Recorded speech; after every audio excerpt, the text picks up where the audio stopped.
Hey everybody, we're at the Bee Lab on the campus of Auburn University, and we're going to be learning all about bees today. We're going to take a look at the research that they're doing at the Bee Lab, as well as talk to the owners of East Alabama Bee Company and learn what they're doing with bees.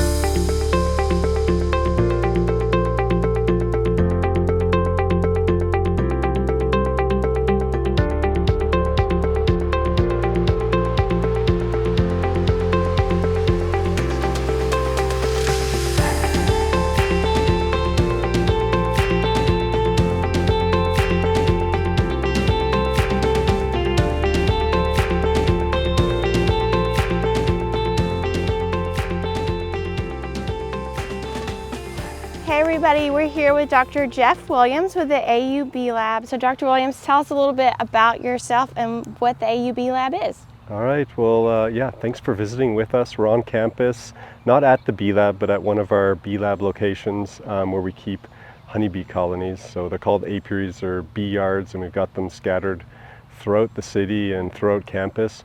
So yeah, we're the Bee Lab, and as our name implies, we're all about bees and promoting the health and well-being of bees.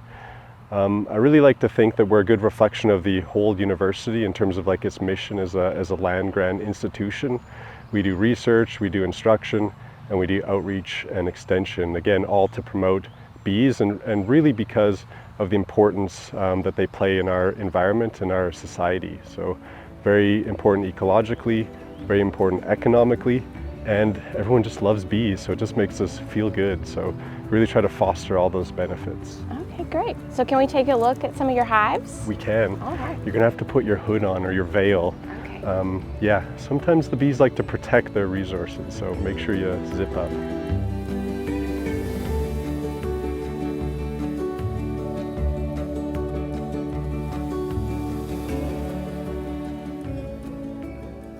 So talk to us about your research with bees. So most of our research is to promote the health of bees. From the honeybee angle, we do a lot of work with parasites and pesticides to see if we can kind of mitigate or reduce their effects. From the native bee side, we do a lot of work with forage and trying to provide great nutrition for bees so they're nice and healthy, so they can rear their brood or their developing bees, and they can also just buffer the effects of stressors out there in the environment. So why are bees so important to the environment? Because they're a really important group of insect pollinator, which means that essentially they're transferring pollen from male flowers to female flowers, or male parts of the flowers to female parts. And this promotes production of seed and oftentimes fruit that we eat. So like when you get down to the nitty-gritty of your research, like what do you do with the bees? Like what are you looking for? So a big portion of our work is really stakeholder driven and like solving their problems, and I think that's also where the Bee Lab really aligns to the university's mission as like a land grant institution. So we really talk a lot with stakeholders, and one of the major issues that they face is this exotic parasite called Varroa destructor.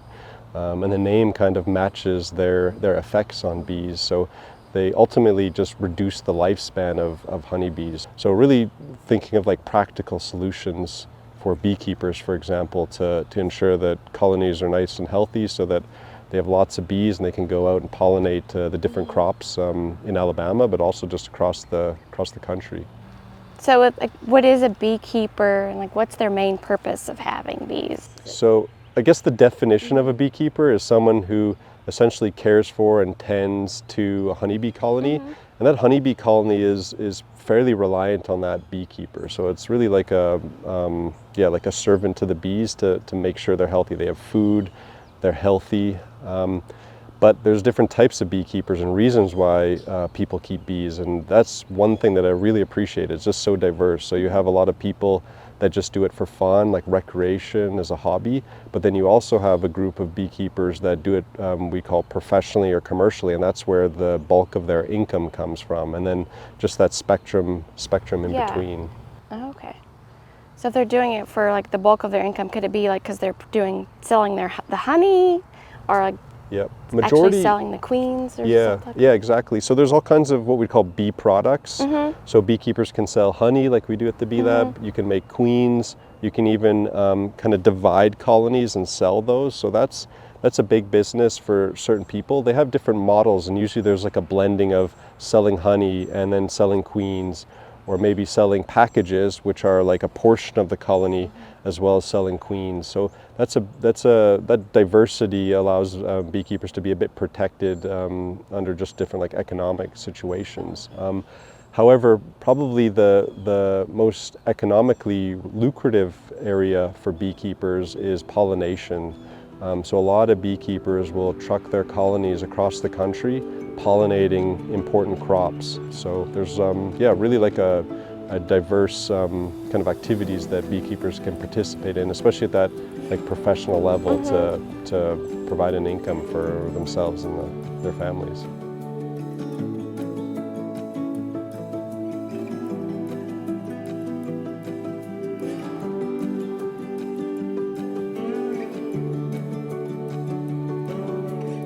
Well, I'm Jeff Monroe from East Alabama Bee Company. I'm the owner of the company. It's part of Five Points Farms that we have here in Five Points, Alabama. I've reached out to Dr. Williams multiple times, and we've done research projects where they would need to come in and do a test for some project in an actual apiary other than the university apiary. So I met Adler through acquaintance of that. He was one of the student researchers that came up and helped set some of those projects up for the university. So along that line, I needed help. Adler needed to be able to do some hours with school, and he has a lot of passion. So Adler, tell us a little bit about yourself and where we are today. I'm Adler. I'm 23 years old, and we're currently at our bee yard that's, we call it the Hunting Club. Earlier in the year, it's filled with queens and baby mating nukes to produce queens. That's what we try to focus on here at East Alabama Bee Company, along with outreach. What experiences kind of helped prep you for this? I think you said earlier to me that you've been doing this since how old? Yeah, so I've been keeping bees since 12 years old, and when my freshman year at Auburn University, they had just started a new program, the Bee Laboratory. Dr. Williams, he runs that laboratory over there, and that has tremendously helped me get to where I'm at today. I mean, not only did it teach me a lot about the biological side of bees, but it taught me, it introduced me to so many people, and really made me realize this is what I want to do my whole life. I mean, if it wasn't for Dr. Williams at the Bee Lab, I would not have met Mr. Jeff Monroe. They're both wonderful men, and I'm very thankful for both of them and what they've done for me, making my dreams come true. We manage about 200 colonies, give or take. It just depends on the season, because you're having some that will die off, and then other new ones that we create. So we focus predominantly now on queen bee rearing. That's been multiple ways that you can operate bees. You can operate them for the honey production. We've chosen to go the route of queen production. So that's makes it a little more challenging, makes it a lot more fun. Timing is critical, and it takes a lot more work and effort for us from a commercial standpoint, operation and management practices. So this is where it all starts. This is we call this our breeder box.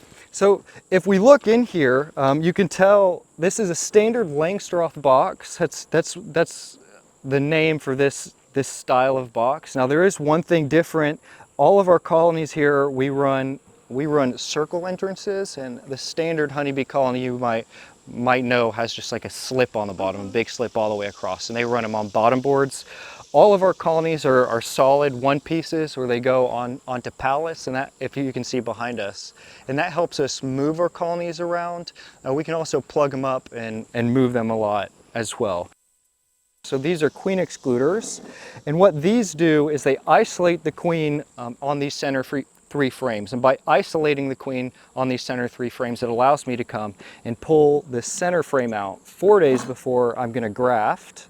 and I can put a new frame back in here that the queen can lay her eggs in, and I know exactly how old those eggs are before I graft. I know they are exactly 4 days old, and it's very important for me to get larvae as young as possible, as soon as they hatch out of an egg.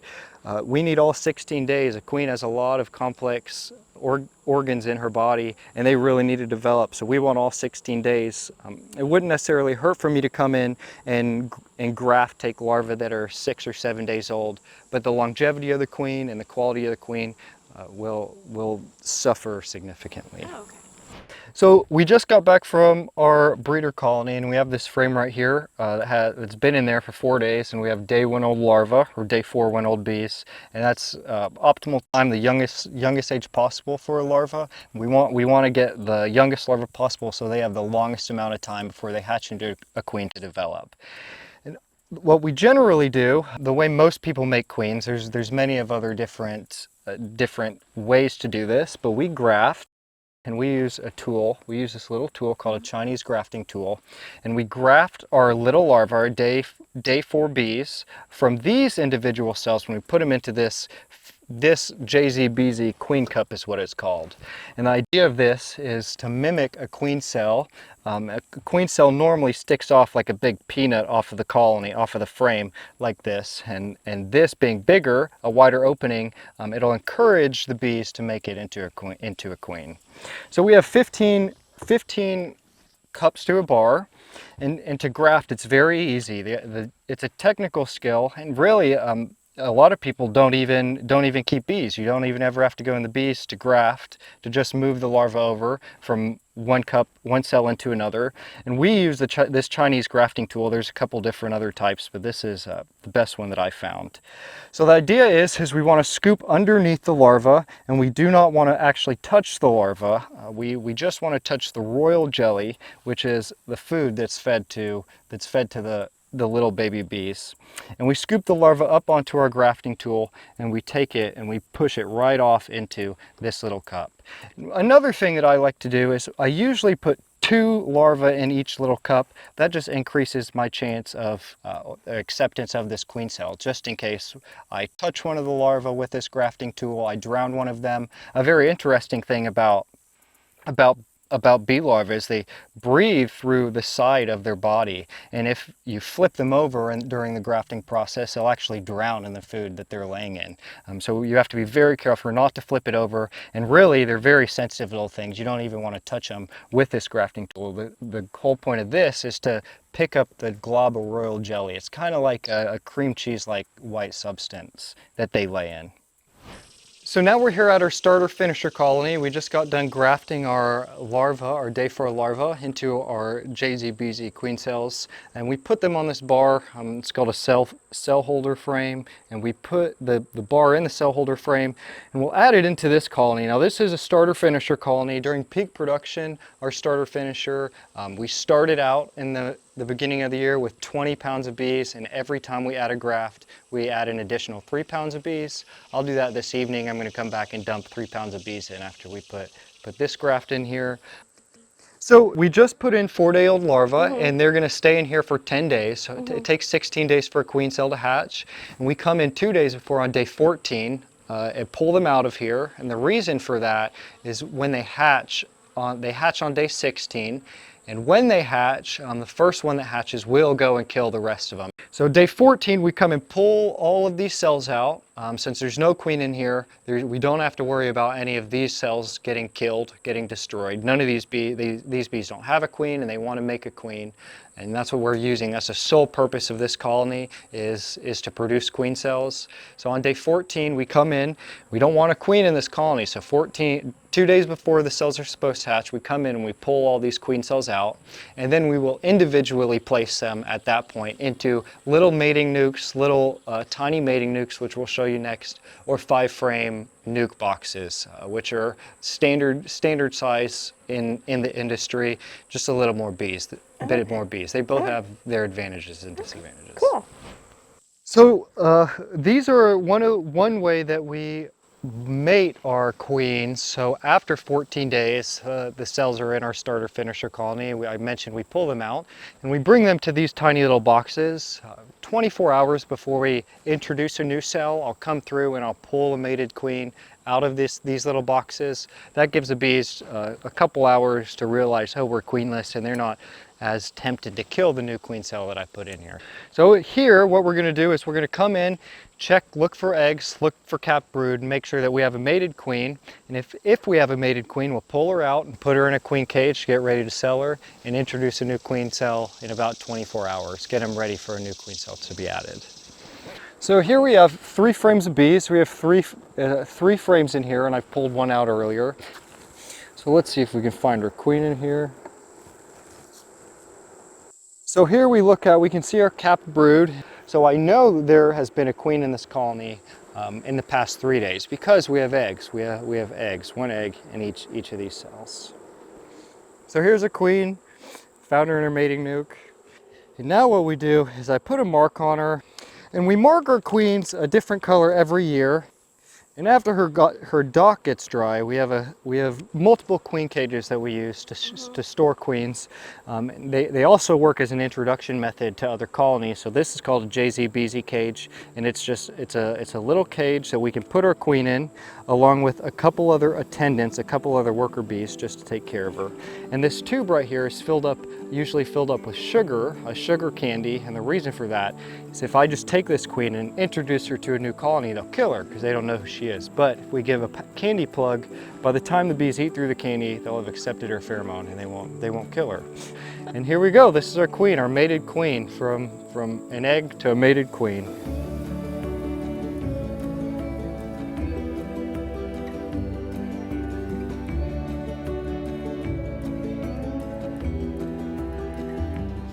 So I see our technician Clint is a few colonies away, so let's go see what he's up to. Hey Clint. Hey guys. How are y'all today? Pretty good. Whoa. We're checking on the bees. So what's the smoke do? You know, it confuses them a little bit. It can get them to move. It can also calm them down. Some say that it forces them to imitate a fire, which causes them to gorge themselves, as you can see. Oh. So if their colony was on fire, then I suppose there's an instinct, if bees have instincts, to gorge themselves with nectar or honey and then prepare to leave. So I do notice that, and I think it is a valid argument. So tell me more about what you do here as a technician. Well, my role here is really to facilitate the health of the bees. We run about 350 colonies here at the university for the purpose of research and teaching and extension. So my responsibility day to day is to look after the bees. When the research comes on, my next role is to facilitate those research projects, make sure that the bees or the resources are available so that the students can do the work that they need to complete their studies. And often I will help them with that research, collecting the data, and just be available to them in any way, form, shape to support their research goals.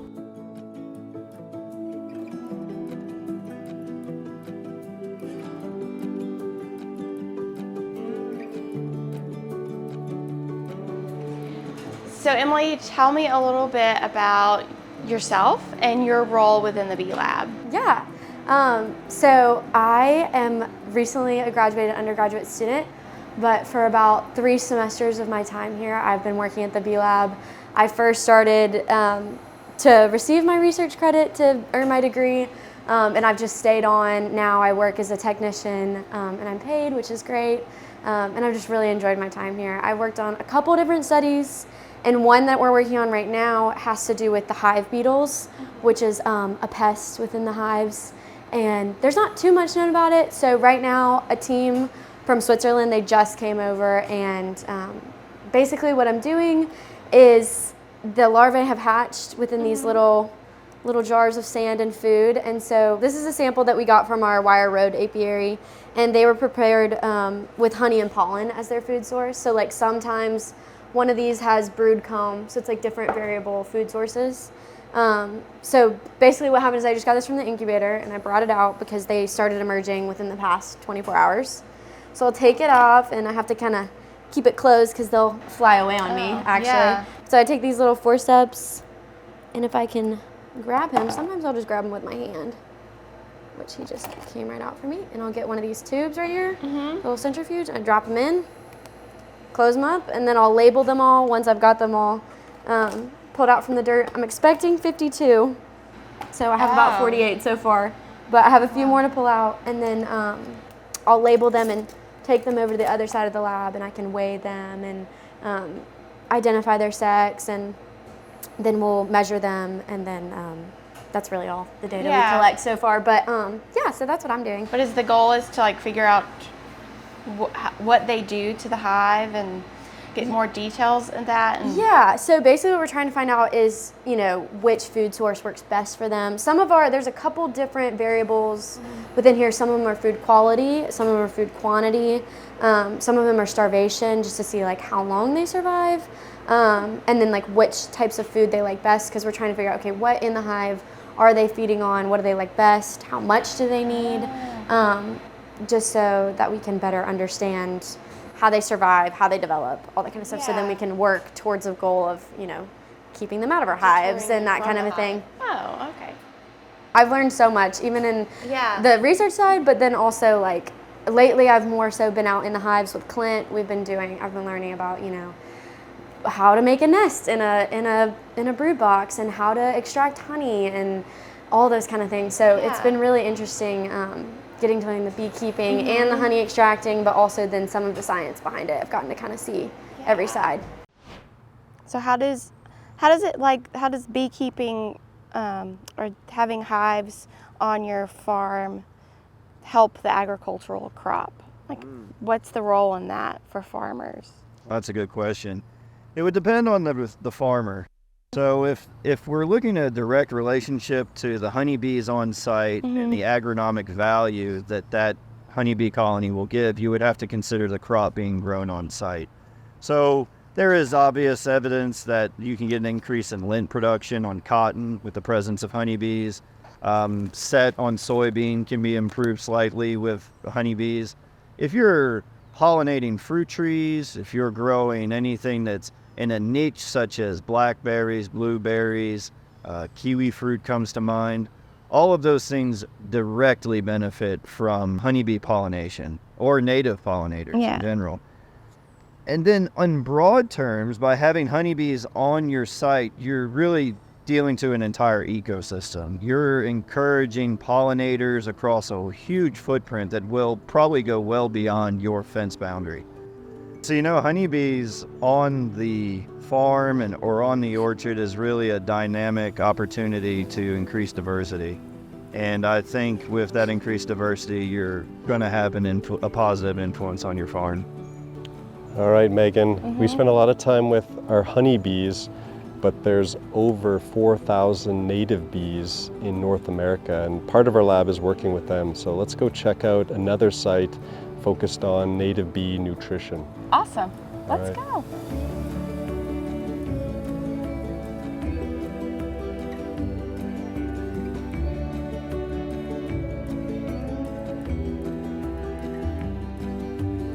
So Dr. Williams, tell us where we are now.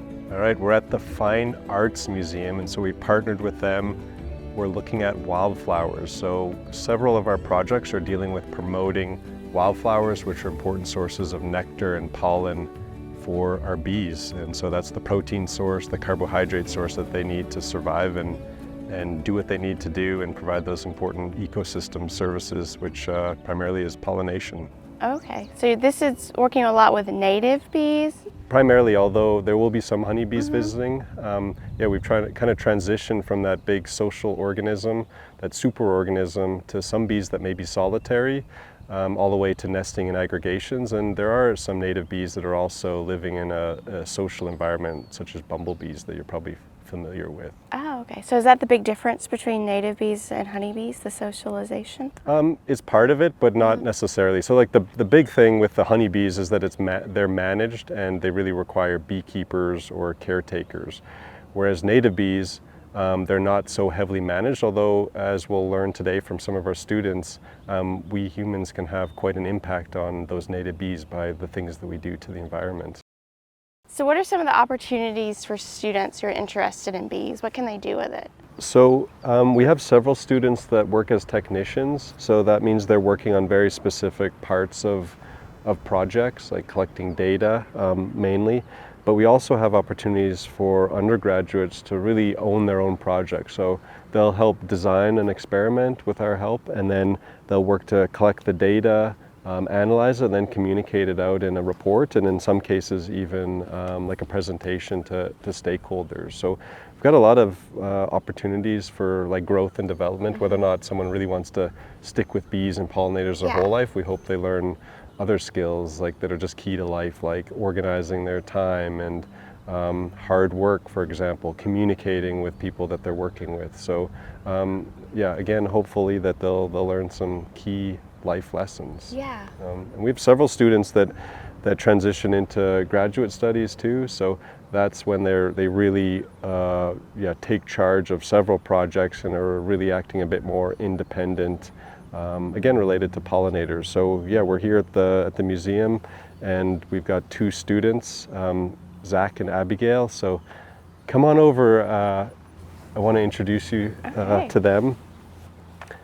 So Abigail is an undergraduate student working on a very specific project, and Zach is a graduate student. And both of them are looking at the effects of management on wildflowers. So yeah, there's a bit of a misconception that you can just spread some wildflower seeds and they'll pop up and they'll look beautiful for years to come, but it's actually a decent amount of hard work and a lot of planning that are needed to really have a great resource for bees and their food. So these are again, like the real world problems that we're trying to address for especially larger scale landowners, so that they can provide great resources. Oh, okay. Yeah. So they could maybe have just a whole section of their farm that is wildflowers. Yep, exactly. All Yep. right. And then the everyday citizen could grow Yep. wildflowers. You know, if you have a little raised bed Oh. or some pots, you know, there's always something you can do. Yeah. And you know, it's also a little bit selfish. You know, it looks good, so you can just enjoy that as well, and hope to help our insect pollinators as well. All right, perfect. Yeah. We're Abigail and Zach. Show us and tell us what you do. Sure. So I'm currently a master's student here at the Auburn Bee Lab. I primarily work on managing wildflower plantings and finding ways that we can promote wildflowers in agricultural landscapes to get the benefits of, you know, wild bee pollination for agricultural systems. Okay. Abigail? And I'm currently an undergraduate student studying conservation and biodiversity, so I'm simultaneously working as an undergrad technician and doing my own undergrad research at the moment. So as a technician, I work with Zach on these plots as like part of his team when we do our surveying and we do all the data collection, gathering, all of that for this. But for my own research in these plots specifically and in this project, he's kind of looking at the more pollinator effects of it. Mine's looking a little bit more at the like botanical side of it. So mine's looking at the seed production, seed yield, and the seed viability as it relates to the biochar amendment. Oh, okay. So can we see some of your work in action and like go through that, talk through that? Sure. Does that work? Yeah, Okay. of course.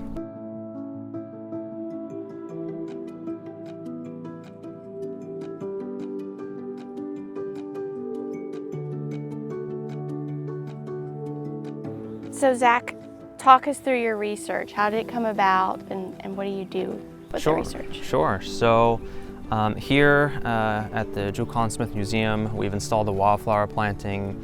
We're specifically looking at how biochar, which is a high carbon soil amendment, impacts the production of wildflowers, and specifically for pollinating insects, right? So you know, bees are really important for agriculture and the pollination services that they do.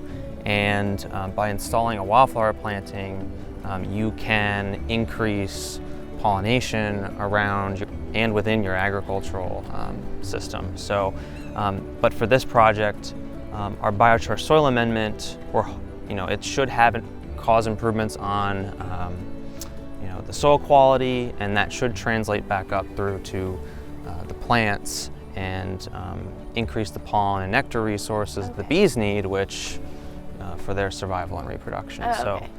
So on these plantings, we do vegetation surveys to look at just percent cover and then also count the number of flowers that are in bloom. And we also do pollinator sweeping. So we're collecting by net and looking at what species are using the plot and then each plant species here. Usually we're doing a transect walk, so it's kind of like an imaginary transect where our goal is to get to the end of the plot in about 2.5 minutes. And we have this imaginary box that's about 4 meters by 2 meters wide. And we're kind of walking at a really slow pace. And we are looking for any bees that are visiting a plant species and collecting pollen or nectar. Okay. And we will scan until we find some.